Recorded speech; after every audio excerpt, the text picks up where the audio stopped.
With the success of my first video, I figured I would prepare myself for the upcoming release of Resident Evil 9.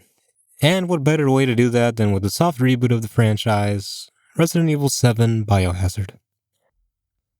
Why did I do this to myself?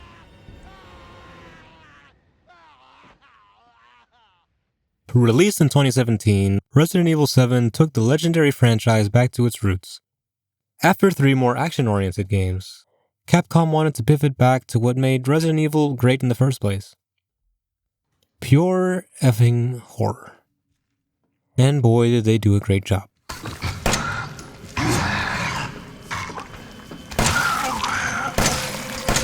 When I first played this game, I considered it the scariest game I ever played. Upon a revisit, does it still rock me to my core even after all this time? Yes, it's still scary. I mean, what would you expect? But seriously, this is probably the first game that actually almost gave me nightmares. This and Resident Evil Village both shocked me to my very being and made me question why I even bothered keeping my eyes open half the time. This really isn't helping me like horror. Gosh, I'm gonna hate myself for the next couple of weeks. The story starts off with a video message from our missing wife to literally stay away. So, like any loving husband, I don't love you, we do the complete opposite and try to go get her. Which leads us to an abandoned house in the swamps of the great old Louisiana. Chaos ensues and we end up fighting for our lives for the first time as the man, the myth, the legend, Ethan Walk-em Down Winters. The faceless protagonist that will get us through both Resident Evil 7 and 8. I'm a big Leon enjoyer, but I swear, after seeing what this supposedly normal guy has to deal with these 2 games, Leon definitely has some competition. I won't speak much on the story just in case anyone wanted to go in blind, but take note that I am using footage from all over the game, so beware of some visual spoilers. If that stops you from watching, thanks for making it this far, and comment, not me. I'll try to avoid as many spoilers as I can, but still, I'd like you to be wary. Anyway, the game is relatively short at around 6 hours, but length didn't really bother me. I'm guessing that the devs were counting on you to go back and see the other endings, so they probably made a single playthrough not overstay its welcome. It may be short, but like they say, the game proves that you don't need much time to get invested. Within the first 20 to 30 minutes, you're already in the sauce and praying that you find the next safe room and calling for your mom to come pick you up. The story itself is actually surprisingly well done. The backstory of your captors and how it ties into the gross environment actually struck a chord with me, which is to be expected of Resident Evil, but it's still nice to see that it's here too. I'd even go as far as to say that this game probably does it the best of the ones that I've played. It feels personal and kind of like Capcom's take on a Silent Hill 2 kind of story with the whole husband looking for his wife thing. The backstory is a mix of exposition given through flashbacks, memories, and reading notes, which is classic Resident Evil. This time I actually took the time to read most of what I found, and I encourage you to do the same as you get a better understanding of the events and the motivations of the characters. Gameplay-wise, it's actually one of my favorites of the franchise.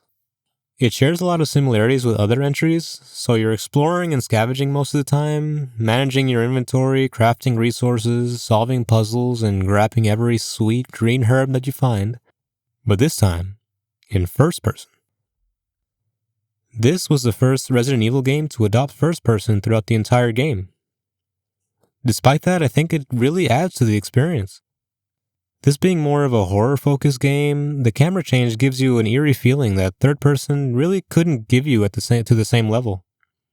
Seeing the monsters up close and right in front of you really fills you with dread and gives you a sense of adrenaline. They're not just lunging at the character, they're lunging at you. Maybe that's just my experience, but I really felt that the difficulty shot down since the first time I played it on the PlayStation. Or maybe I'm just a tired veteran by now. Kinda like someone else that we know. The game gives you a wide range of weapons to use, and they all feel great. Maybe the flamethrower feels a little underwhelming, but hey, you're shooting fire here. How is that supposed to feel like it has recoil? As a game from 2017, it's only natural that the graphics feel just a little bit dated. They are by no means bad, but in a few instances it's clear that they had a limit and they kinda met it, graphically speaking.